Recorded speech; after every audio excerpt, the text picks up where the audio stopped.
നമ്മൾ core subject ഇപ്പോൾ നമ്മൾ ഉണ്ടാക്കിയിട്ടുള്ളത് വെറും 7 മോഡ്യൂളാണ്. അതിൽ 7 മോഡ്യൂളായിട്ട് തിരിക്കുമ്പോൾ ഈ 7 മോഡ്യൂളിൽ എന്താ വെച്ച് കഴിഞ്ഞാൽ ആദ്യത്തെ 3 മോഡ്യൂൾ എന്ന് പറഞ്ഞാൽ ബേസിക്സ് ആണ്. ഓക്കെ.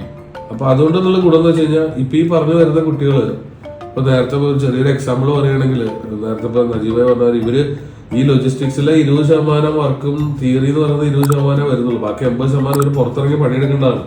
എന്ന് പറഞ്ഞാൽ ഇപ്പൊ ചെണ്ട കൊട്ടാൻ പഠിച്ചവൻ വെളിയിൽ ഇറങ്ങി കൊട്ടു തന്നെ വേണം, അല്ലാതെ വീട്ടിലിരുന്ന് കൊട്ടിക്കൊണ്ട് അവന് പേരും പെരുമയും ഉണ്ടാകുന്നില്ല എന്ന് പറഞ്ഞാൽ ഇതിനകത്ത് വരുന്നവന് ആ രീതിക്ക് തന്നെ പ്രാക്ടിക്കൽ എക്സ്പീരിയൻസ് കൊടുത്തേ പറ്റൂ. അതിലിപ്പോ പ്രാക്ടിക്കലായിട്ട് അവൻ വർക്ക് ചെയ്യുന്ന സമയത്ത് അവൻ എന്തൊക്കെ ടേംസ് യൂസ് ചെയ്യും, എന്തൊക്കെ ആവശ്യങ്ങൾ വരും, സ്വാഭാവികമായിട്ടും എയർപോർട്ടുകളും സീ പോർട്ടുകളും അറിഞ്ഞിരിക്കണം, അത് ബേസിക്കിന്റെ ഭാഗമായി. കാൽക്കുലേഷൻസ് അറിഞ്ഞിരിക്കണം, അത് ബേസിക്കിന്റെ ഭാഗമായി. മെഷറിങ്സും കാര്യങ്ങളും അതിനെക്കുറിച്ചുള്ള ഒരു അറിവ് വന്നു, അതും ബേസിക്സിന്റെ ഭാഗമായി.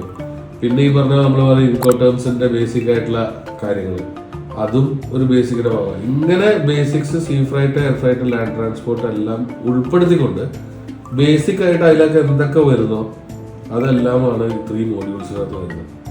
ബാക്കിയുള്ള മോഡ്യൂൾ, അതായത് 4, 5, 6, 7 മോഡ്യൂൾ എന്ന് പറയുന്നത് ഫുൾ കോർ സബ്ജക്ട്സിലേക്ക് അങ്ങ് ഇറങ്ങുകയാണ്. അതായത് അതും എന്താണോ അവർക്ക് വേണ്ടത് അത് മാത്രം.